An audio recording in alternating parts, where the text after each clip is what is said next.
What's up, guys? It's that time again for your favorite show on your phone, The Struggle is Meal, and we are making sushi two ways. We got some fish fillet, fishless fillet. Yeah, they're frozen, but I'll make them look nice and tempura-like later. We got some spinach, took a little branch off there. We got some veggies from my test kitchen when I first made the sushi, and I'm going to use all those to make it. As you can see, that's not going to cost you a lot. We got some nishiki rice, perfect for sushi. It actually says it like 3 times on the bag, so you can't fuck that up. We got some soy sauce.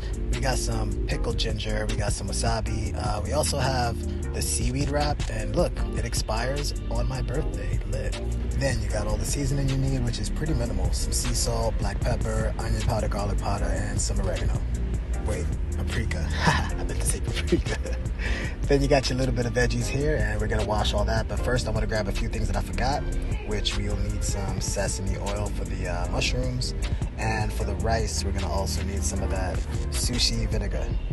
That word disturbs me. I don't know what it is about that word. I'm not going to say it again. But yeah, we're going to use these two guys. Make sure them hands are nice and clean. Coronavirus. You're going to pop off the stem of that mushroom and get to cooking. Wash it off. As if I didn't wash it already, but why not? Better safe than sorry. Then we're going to set it down and get to chopping. You're going to want to chop that mushroom up. For saute purposes, you'll take your cucumber, you'll get the seeds out. You're going to make some sticks out of that because remember, we're making sushi, so we want everything to be able to lay flat and easily get rolled. Then you repeat that process, chopping sticks of any additional vegetables you want to add to your rolls. Doing that now just saves you time and it just makes the process that much easy. And look, I still have vegetables left over in case I have a huge appetite and want to make another roll or two. Or if I wanted to feed you. Then we're going to slide over a bowl. We're going to add our mushrooms and some of that seasoning from before. And really, this is the only thing you'll need seasoning for is the mushrooms, unless you want your food to taste like fucking dirt. I hate mushrooms. So for the fact that I'm eating this right now, you know that it's seasoned well and this shit tastes bomb. We're going to add some sesame oil to the frying pan, get that nice and hot, and then you're just going to saute those mushrooms. Get them nice and brown. You want to like hear the sizzle or crackle. Add some soy sauce too because you don't want dry mushrooms. Let's hear that crackle and sizzle. Yeah. Oh, yeah. Look at that. Nice. Oh, I was just salivating at something I don't even like to eat. So the boring part's out of the way. Great. Now we're about to get turned. We're going to wash that pan off. We're going to reheat it with some vegetable oil. Grab your fishless fillet. You're going to pop that in the frying pan, but before we do so, we want to kind of defrost it a bit. So you're going to hit your microwave up and be like, yo, bro, I need you to warm this for 30 seconds. And the microwave will be like, cool, bro, I got you. Look how fast I do it, too. Then once that's done, you take it out and make sure it's nice and tender. Cool, there's nothing frozen. Now we can cut you.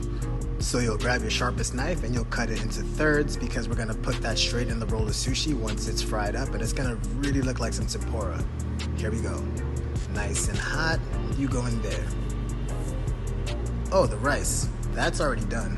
It's just sitting aside because with sushi rice, you have to let it sit for like 20 minutes or so. Just read the packaging, you'll know. You get these guys in, sizzle, sizzle. I kind of sped the process up, so it's not a UFO I'm frying this thing on. That's actually a stovetop. Blinking light.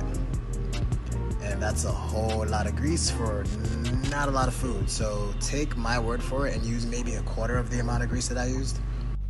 Listen to this crisp. Yep, that's how we know it's ready. Let's roll up.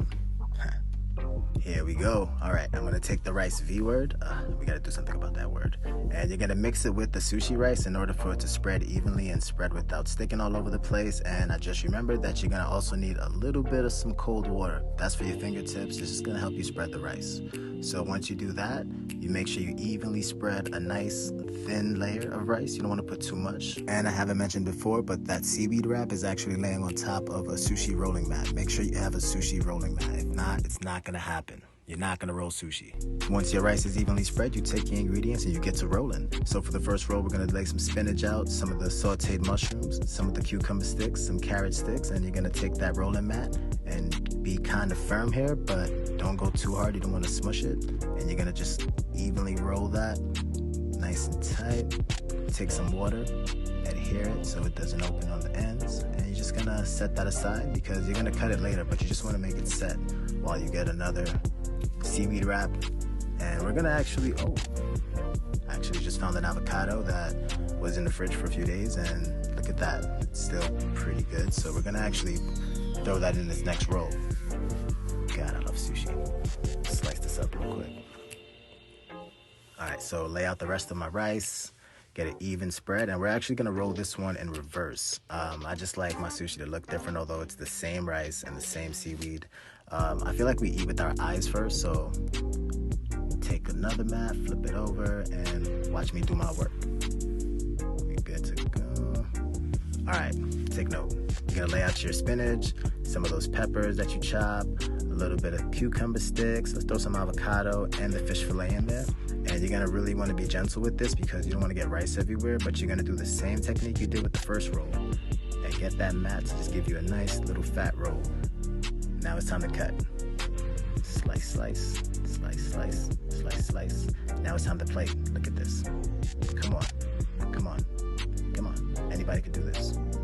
There's not even anything I have to explain. That's why I'm just like, I'm in awe. Take some wasabi. Sprinkle a little bit of sesame seed on it. Yeah, I got some extra avocado, why not, right? It's the good fat. And last but not least, a little bit of that good old pickled ginger. I actually ended up needing a lot more of that, so take note, you're gonna need a lot more than that. But there you have it. After about 30-45 minutes of not that much work, you can have yourself too some really good vegan sushi.